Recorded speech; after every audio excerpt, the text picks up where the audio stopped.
मेरे भतीजे के अलावा इस दुनिया में मेरा कोई नहीं था, इसलिए उसकी जिद के आगे मुझे झुकना पड़ा। मेरा 15 साल का भतीजा शादी के लिए जिद कर रहा था। फिर एक दिन मैंने परेशान होकर अपने भतीजे की शादी करा दी, लेकिन शादी के दूसरे दिन मेरी बहू की हालत ख़राब हो गई। वो काफ़ी थकी थकी सी लग रही थी। मैंने पूछा, क्या हुआ बहू, कुछ हो गया क्या? तो बहू बोली, नहीं माँ जी, कुछ नहीं हुआ है, बस ऐसे ही सिर दर्द कर रहा है। मैंने दवा ले ली है, कुछ देर में दर्द ठीक हो जाएगा। फिर अगले दिन मैंने देखा तो उसकी हालत और भी ज़्यादा ख़राब थी। मैंने कई दिनों तक इस चीज़ को नोटिस किया कि रात में तो बहू अच्छे भले कमरे में जाती है और सुबह होते ही उसकी ऐसी हालत क्यों हो जाती है। कहीं मेरा भतीजा उसके साथ कुछ गलत तो नहीं कर रहा है।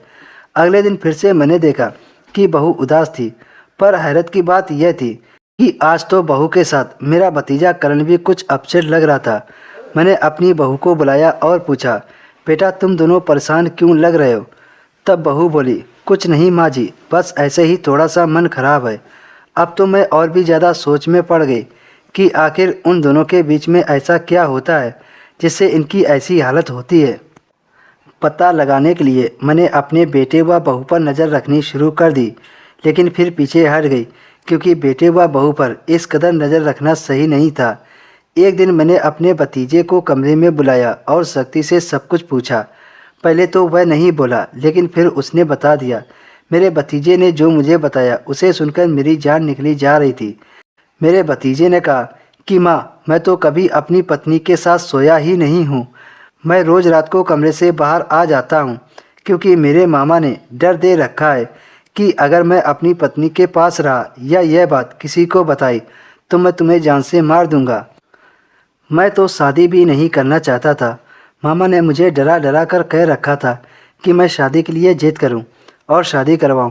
जब से मेरी शादी हुई है तब से मामा रोज़ रात को मेरी पत्नी के कमरे में आते हैं और मुझे बाहर निकाल कर ज़बरदस्ती मेरी पत्नी के साथ गलत काम करते हैं। मामा ने नीलम को भी जान से मार देने की धमकी दे रखी है। तभी से हम लोग अपने मामा का शिकार हो रहे हैं। मामा नीलम को बहुत तंग करते हैं, जिसकी वजह से नीलम की तबीयत खराब रहती है। यह सब सुनकर मैं सन्न रह गई और मन ही मन सोचने लगी कि जिसको मैंने अपना भाई समझा था उसी ने मेरे बेटे बहू के साथ ऐसा किया।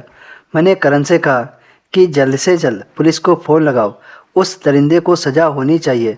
मैं तो बस रोए जा रही थी कि जिस इंसान को मैंने भाई माना उसी ने मेरे घर का विश्वास तोड़ दिया। फिर घर में पुलिस आई और पुलिस उसके मामा को ले गई। मैं तो बस यही सोच रही थी कि अगर आज मेरे माँ बाप जिंदा होते तो इस घटिया इंसान का धोखा बर्दाश्त न कर पाते और उसी दिन इस दुनिया से चले जाते।